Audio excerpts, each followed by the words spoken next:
Hey, what's up, guys? So sorry I can't be there today, but I did promise Angelos that I would do this, and I've been working particularly hard on this one because my grandma's internet is pretty dodgy, and well, here I am. I'll hopefully you guys see this on YouTube or whatever and enjoy it, or just cringe along. Hopefully, at least it's a little bit entertaining for y'all. But anyway, for this week, you guys had to read. We all had to read Jorge Luis Borges shorts, and just see if you like it or not. Let's get into it. So let's get this party started with a cringy joke, boys and boyettes. Read the screen, and now I want to kill myself.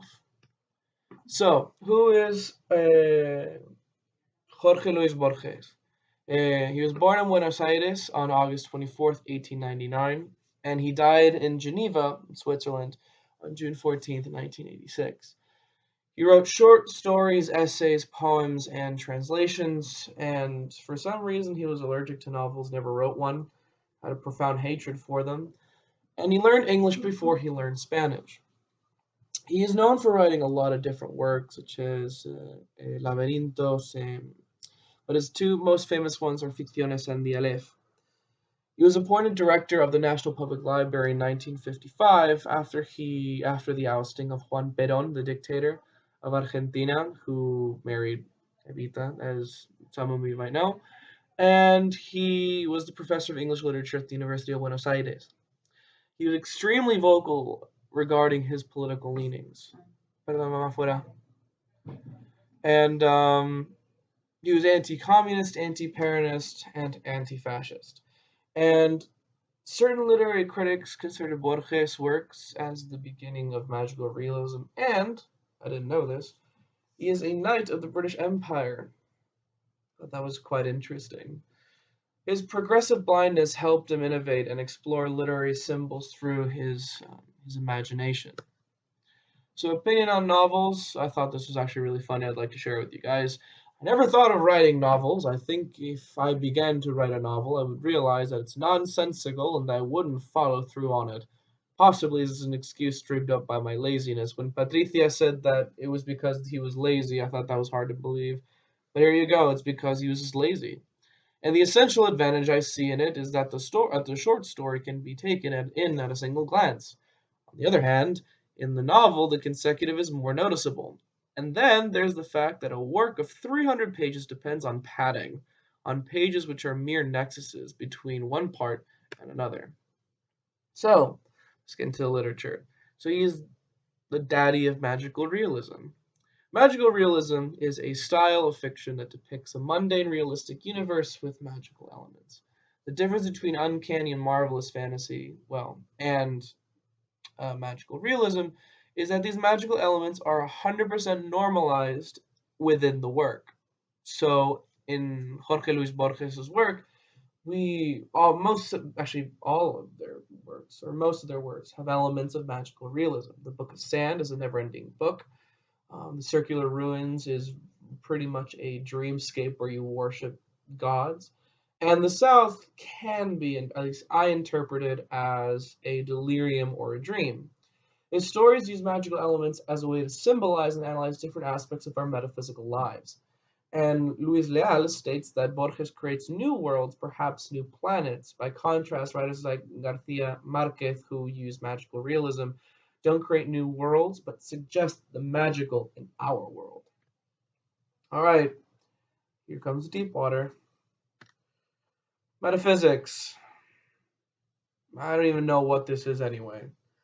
But from what I can do from my research and asking a lot of my friends who study philosophy, metaphysics is a branch of philosophy that deals with the fundamental nature of our reality. It includes the relation of the following: mind and matter, substance and attribute, possibility and actuality. I think metaphysics is much easier to understand if you just put it into practice. So it's pretty much asking questions such as what is an object, what is a cause, and that's incorrectly written, but what, wow, I put what with the WAT. What is the fundamental meaning of time? So What is the ultimate value of time? These are kinds of questions that a metaphysical philosopher would ask. And all the themes and motives that Borges covers and analyzes can be seen as metaphysical obsessions. So, time and infinity, memory, oblivion, the double, reality versus dream, free will versus fate. His metaphysical world is thematic, stylistic, and structural in nature. All of his works have some kind of consistency in terms of what he talks about, what the meaning of these things are. So in and of itself, there are metaphysical. His writings can be seen as metaphysical philosophies. So the analysis of the double. It's a two-page text that's solely dedicated to the ideas of doubles. So mirrors, doppelgangers, fetch, the ka. Doubles also a mirroring of death, so it's a Jewish belief. Dorian Gray, William Wilson by Poe. This text is highly metafictional, although it's more of a literary analysis or a literary criticism, or I guess a literary reflection on what the double is. You can tell that it has literary elements to it, so it's a lot. There's a lot of meta going on. And it is a literary discussion about the double and the meaning of the double, as you can see, and this can be seen as an analysis and also a historical case study of the use of the double. I'm pretty sure Angelos has something more interesting to say, so you can pause the video and actually talk more about it at this point. But that's what I thought was interesting about all this. So, infinity. Infinity is an important theme in many of Borges' works. So the first line in the Book of Sand says, the line is made up of an infinite number of points, the plane of an infinite number of lines, the volume of an infinite number of planes, and the hypervolume of an infinite number of volumes. Already sets a really, really nice tone. And when our narrator describes the Book of Sand, he said, well, when he's trying to flip through the book, none is the first page and none is the last. In the Book of Sand, infinity is seen as a destructive force. And because the book is infinite, it makes the narrator a paranoid and obsessive insomniac. I felt that the book was a nightmarish object, an obscene thing that affronted and tainted reality itself. So it's sort of an interesting quote here. In Circular Ruins, for example, infinity is seen in dreams and parallel universes. A circular ruin is reminiscent of the infinity. Of course it is. I absolutely think so. And I think infinity also discusses the idea of the circularity of life. Because the narrator, or the foreigner, the foreigner is not real. He is a product of somebody else's imagination. We have a sort of an interesting understanding of what infinity is in this context. Is it either the marking of obsession and destructive, or is it just creation? Also, infinity can be seen as an extension of nature itself, and mirrors and doubles are infinite extensions. So, dreams and reality, what is real anymore? So throughout the story, the readers are led to believe that the characters live in a tangible reality, and they don't. And not all stories revolve around dreams, but dreams make us question our reality. Turn to Circular Ruins and the South. With relief, with humiliation, with terror, he understood that he too was a mere appearance dreamt by another. Now, what this indicates is that there's a constant cycle which makes the reader question what is real. Is our life a dream? And consider this in the South. Does Dalman die in the hospital of septicemia? Does everything he dream throughout the story just a delirium? Think about the following quote. Think about when he sees all those cats. He says that when he pets the black cat, it feels like it's an illusion. He says that it's two men at the same time. And he still felt that he was locked up in a sanatorium. What Borges does with dreams and reality is he wants us to question what if our existence is just a dream? What if our existence is just a dreamscape? What reality is could just be a complete and total illusion. And then there's also identity and foreignness. So, for example, in the South, for Dalman, identity is freedom. Um, he romanticizes the South. It's a romantic vision of being free, of lawlessness. You could almost think of it as the Wild West. Um, there is no civilization and there is no law. So it is the ultimate form of freedom, almost the ultimate form of an existentialist paradise in a way. So when you think of, so when at the end of the book it says he's firmly clutching his knife when he perhaps would not know how to wield, Dalman went out into the plain.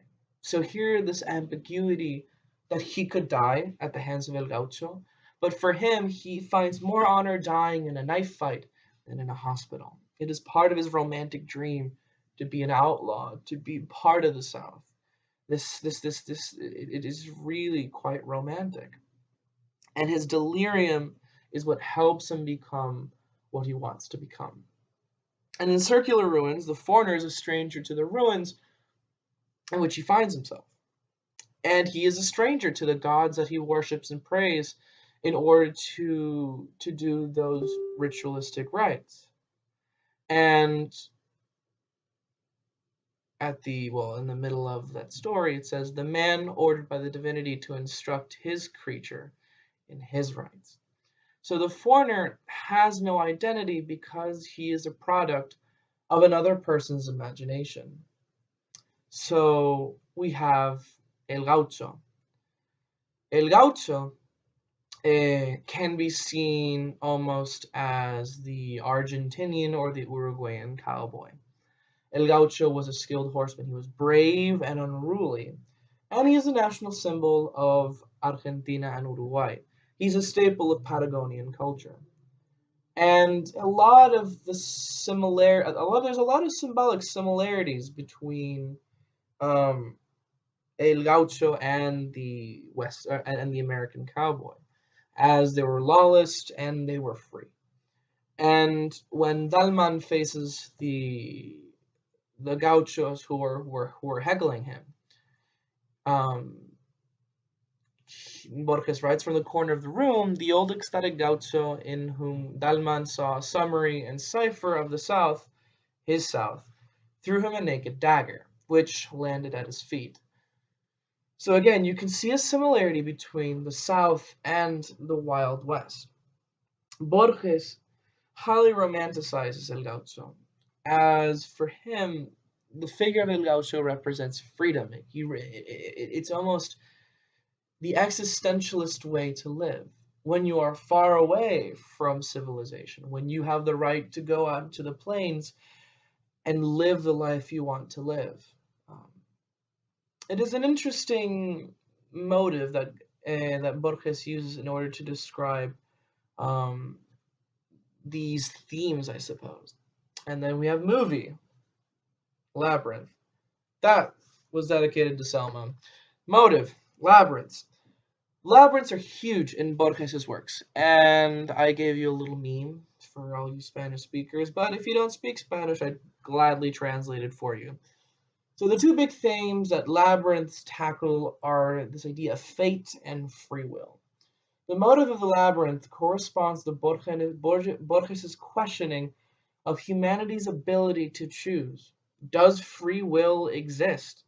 Is our life a dead end or a single exit? What paths lead to different exits? It ultimately questions our ability to choose. So, Circular Ruins can be seen almost as a labyrinth. But this idea of free will is extremely important in a lot of Borges' works. So, I hope you enjoyed. Sorry for not being there, guys. And I really tried, man. And I know I couldn't cover everything, so I'll try to dedicate the slide to covering all the other things. For example, I'd love for you guys to talk about Arabian Nights. Arabian Nights is mentioned a lot in Borges' works, and he also has a literary commentary on Arabian Nights. And I think it's probably because That work for Borges was incredibly important in terms of the imagining of a magical world. The Arabian Nights can be seen as fantasy or magical realism, although they're rooted deeply, deeply in Middle Eastern, Indian, um, and South Asian folklore. I think it's incredibly important to bear in mind that um, these magical elements can be seen to have been influenced. And he had a very deep obsession with the Oriental. Um, and not only that, we have animals, which I did not talk about in depth. For Egyptian cats, have an important role in Borges' metaphysical universe, as they represent either a god or they represent a spirit. Um, that is incredibly important in trying to understand what Borges's universe is all about, and how it relates to his themes and the metaphysical. And I briefly touched on mirrors. I thought Double was sort of an interesting passage just because it was very metacritical. It felt it was a literary commentary rather than a story. But the idea of double, the idea of identity, the idea of doppelganger, those are also incredibly important because they do have multiple meanings just besides being face to face with death or being face to face with yourself. Um, and what else did I not cover? I'm pretty sure there are a million things you guys want to talk about, and I would really encourage you. By the way, I'm gonna upload this video today, and I'll be out and about, so feel absolutely free to give me a call. Don't hold back. I would absolutely love to answer your questions, and I would actually like for you to guys discuss the following things: like, are we even real? What does Borges' metaphysical world relate to our world, or how does it? And how is Borges' use of magical realism say about our tangible reality? And how does its style of writing affect the reader? And so this is my works cited, and sorry, Angelos, I am not citing APA, I just can't be asked. But anyway, I hope you guys enjoyed the presentation. Sorry for its redneckiness. I downloaded this program which cut off at 10 minutes, so this is the second time I'm recording the second part. But hopefully I'll upload this video soon. Feel free to call me. And yeah, you guys take care, have a good day. Cheers.